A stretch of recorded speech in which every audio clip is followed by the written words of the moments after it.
Galates, chapitre 5. Le Christ nous a libérés pour que nous soyons vraiment libres. Alors, résistez. Ne vous laissez plus attacher avec les chaînes de l'esclavage. Moi, Paul, je vous le dis, si vous vous faites circoncire, le Christ ne vous servira plus à rien. Encore une fois, je tiens à le dire à tout homme qui se fait circoncire. Il est obligé d'obéir à toute la loi. Vous qui cherchez à devenir juste par la loi, vous vous êtes séparés du Christ. Vous avez perdu ce que Dieu vous a donné. Pour nous qui croyons, nous espérons que Dieu nous rendra justes. Et c'est l'Esprit Saint qui nous fait attendre cela avec impatience. Quand quelqu'un vit uni au Christ Jésus, être circoncis ou ne pas être circoncis, cela n'a aucune importance.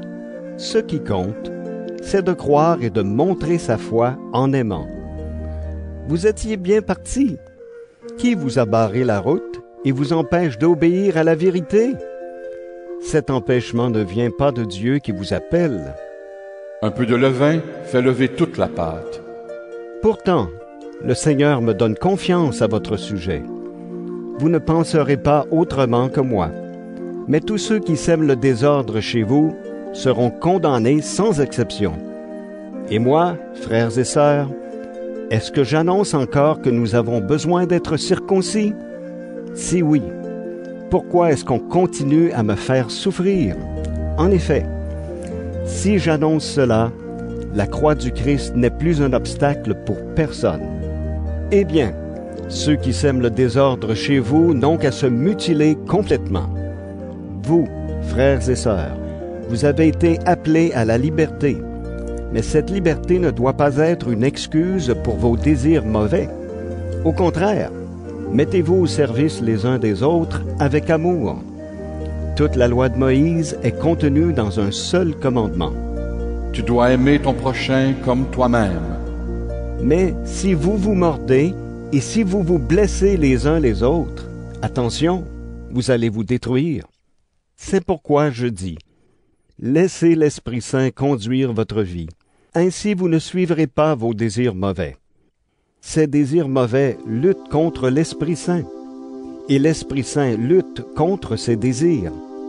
Entre eux, c'est la guerre, et le résultat, c'est que vous n'arrivez pas à faire ce que vous voulez. Mais si l'Esprit Saint vous conduit, vous ne dépendez plus de la loi.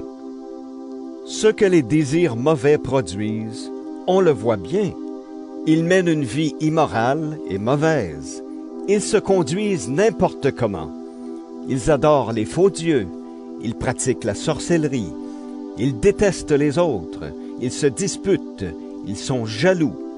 Ils se mettent en colère. Ils cherchent à passer devant tout le monde. Ils se divisent en partis et en groupes opposés. Ils veulent ce que les autres possèdent. Ils boivent trop. Ils mangent trop. Et ils font encore bien d'autres choses semblables. Je vous avertis, et je l'ai déjà dit, ceux qui font ces choses-là n'auront pas de place dans le royaume de Dieu. Au contraire, voici ce que l'Esprit Saint produit. Amour, joie, paix, patience, bonté, service, confiance dans les autres, douceur, maîtrise de soi. La loi n'est sûrement pas contre ces choses-là. Ceux qui appartiennent au Christ Jésus ont cloué sur la croix les désirs mauvais qui les entraînaient.